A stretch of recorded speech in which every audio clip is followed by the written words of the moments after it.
Tanpa kita sadari, mulut kita ini kadang bisa menghancurkan orang lain. Mulut kita ini itu bisa membuat orang lain senang, tapi bisa juga membuat orang lain hancur. Semua orang pasti mengerti bedanya antara kata-kata yang sopan dan kata-kata yang tidak sopan. Tapi tidak semua orang peka untuk memakai rasa terhadap kalimat yang dia ucapkan kepada orang-orang. Misalnya, kamu bertanya kepada temanmu yang kerja di toko, "Berapa gajimu sebulan kerja di toko itu?" Temanmu menjawab, 1,5 juta rupiah. Cuman 1,5 juta rupiah, sedikit sekali dia menghargai keringatmu. Apa cukup untuk memenuhi kebutuhan hidupmu? Sejak saat itu, temanmu jadi membenci pekerjaannya, lalu dia meminta kenaikan gaji kepada pemilik toko menolak dan mem-PHK dia. Kini, temanmu malah tidak berpenghasilan dan jadi pengangguran. Apa sumber masalahnya? Sumber masalahnya adalah omonganmu. Saat arisan, kamu bertanya kepada pemilik rumah, "Rumahmu ini apa tidak terlalu sempit? Bukannya anak-anakmu banyak ya?" Rumah yang tadinya terasa lapang, sejak saat kamu mengeluarkan kata-kata itu, mulai dirasa sempit oleh penghuninya. Ketenangan pun hilang saat keluarga itu mulai terbelit hutang, kala mencoba membeli rumah besar dengan cara kredit di bank. Apa sumber masalahnya? Sumber masalahnya adalah omonganmu. Ada saudara laki-laki bertanya pada kunjungan seminggu setelah adik perempuannya melahirkan, "Hadiah apa yang sudah diberikan suamimu kepadamu setelah melahirkan?" Adik perempuannya menjawab, "Tidak ada."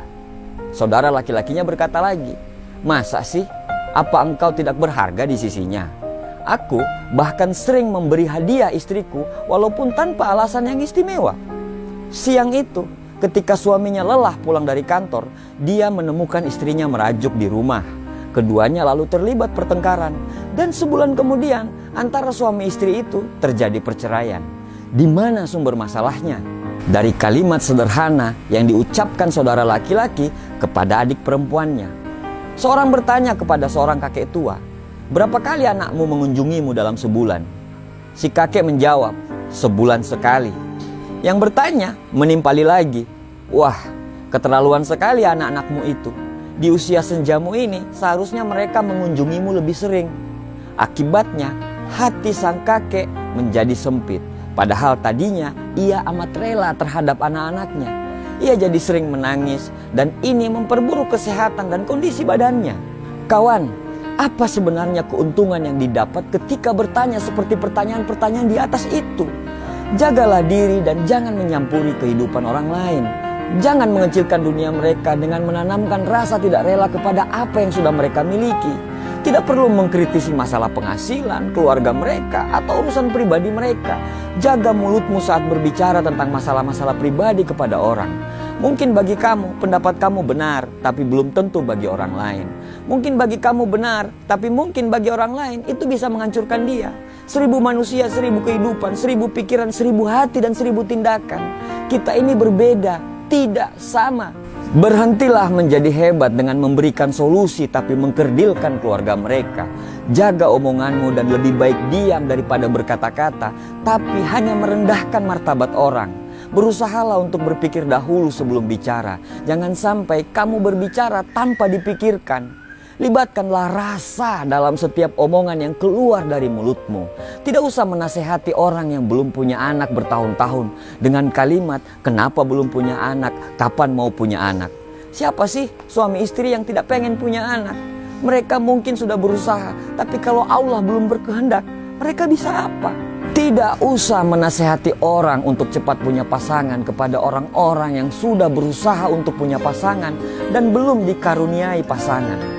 Jangan berbicara bahagiamu di depan temanmu yang lagi bersedih. Jangan berbicara ayahmu di depan temanmu yang tidak punya ayah. Jangan menceritakan ibumu di depan temanmu yang tidak punya ibu. Jangan menceritakan anakmu di depan temanmu yang tidak punya anak.